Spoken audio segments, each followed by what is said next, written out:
Assalamualaikum warahmatullahi wabarakatuh. Nama saya Rahmawati Pasaribu, NIM 0704201066, kelas Biologi 3. Pembuatan video ini untuk memenuhi tugas ujian akhir semester pada mata kuliah Bahasa Indonesia. Materi yang akan saya sampaikan mengenai kutipan. Kutipan merupakan suatu kalimat yang berisi gagasan, ide, atau pendapat seseorang yang dijadikan bahan acuan yang diambil dari berbagai sumber, baik dari media cetak, online, maupun audio. Kata kutipan berdasarkan KBBI memiliki arti pungutan atau petikan. Menurut KBBI, mengutip diartikan sebagai mengambil perkataan atau kalimat dari buku, baik fiksi maupun non-fiksi. Jenis-jenis kutipan. 1. Kutipan langsung. Kutipan langsung adalah pinjaman pendapat dengan mengambil secara lengkap kata demi kata, kalimat demi kalimat dari sumber teks asli. Kutipan langsung secara utuh mengutip teks yang akan dijadikan rujukan. 2. Kutipan tidak langsung. Kutipan tidak langsung adalah pinjaman pendapat yang mengambil intisarinya saja. Kutipan tidak langsung hanya mengambil pokok-pokok pikiran atau intisarinya. Teknik mengutip berdasarkan bentuknya. 1. Kutipan langsung. Untuk teks yang tidak lebih dari 4 baris, maka dapat melakukan langkah-langkah berikut. A. Kutipan terintegrasi dengan teks. B. Kutipan diawali dan diakhiri oleh tanda kutip. C. Jika teks utama ditulis dengan 2 atau 1,5 spasi, maka kutipan pun ditulis 2 atau 1,5 spasi. Hal yang sama terjadi ketika teks utama 1 spasi, maka ditulis 1 spasi. D. Mencantumkan sumber referensi. Untuk kutipan yang lebih dari 4 baris memiliki cara penulisan sebagai berikut. A. Kutipan dipisahkan dari teks utama. B. Kutipan tidak diawali dengan tanda kutip. C. Kutipan ditulis 1 spasi walaupun teks utama 2 atau 1,5 spasi. Hal yang perlu diperhatikan dalam pengutipan langsung adalah ketika mengutip, apapun yang terdapat dalam teks harus ditulis apa adanya. Walaupun dalam teks sumber terdapat kesalahan, hal ini dapat ditandai dengan menggunakan simbol buku kurung siku dengan berisi tulisan SIJ. Contoh, Indonesia berhasil, SIJ meraih emas, setiap hari Rahmat pergi ke perpustakaan, SIJ bisa. D. Teknik menghilangkan bagian yang tidak perlu. Untuk menyiasati hal ini, maka yang harus dilakukan adalah memberikan titik elipsis atau 3 titik pada bagian yang akan dihilangkan. 2.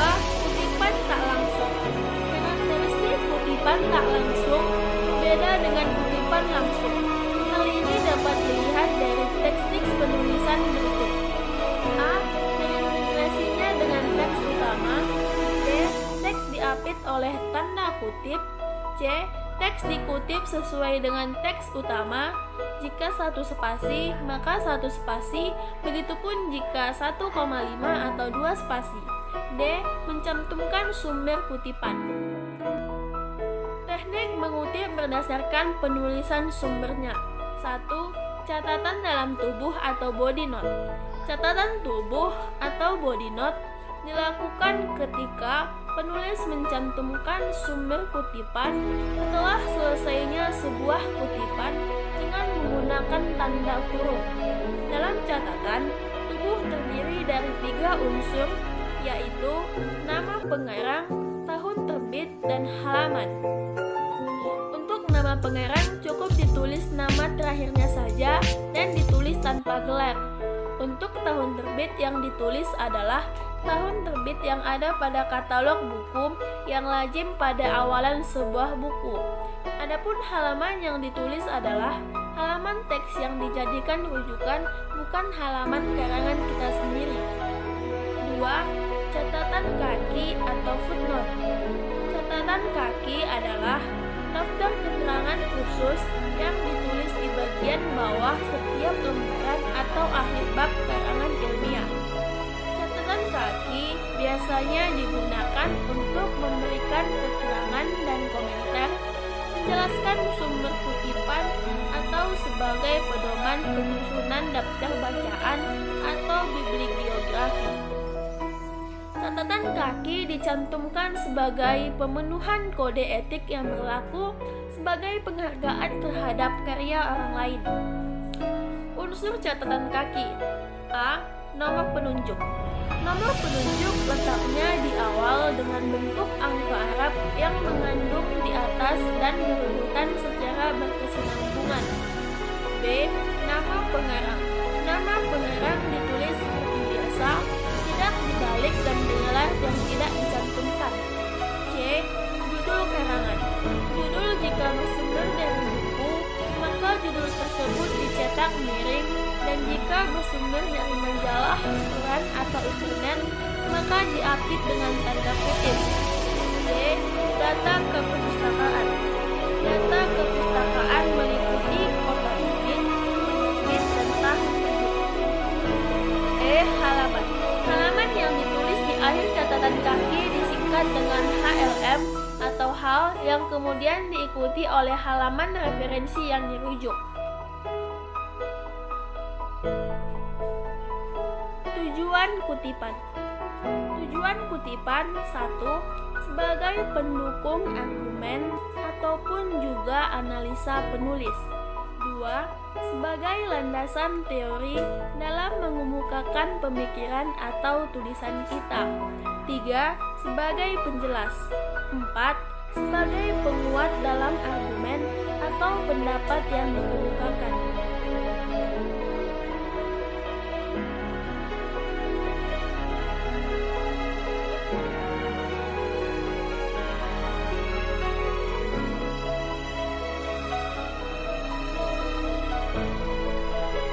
Baiklah, sekian pemaparan saya mengenai kutipan. Lebih dan kurangnya saya mohon maaf. Semoga apa yang disampaikan dalam video ini dapat bermanfaat. Wabillahi taufiq wal hidayah. Wassalamualaikum warahmatullahi wabarakatuh.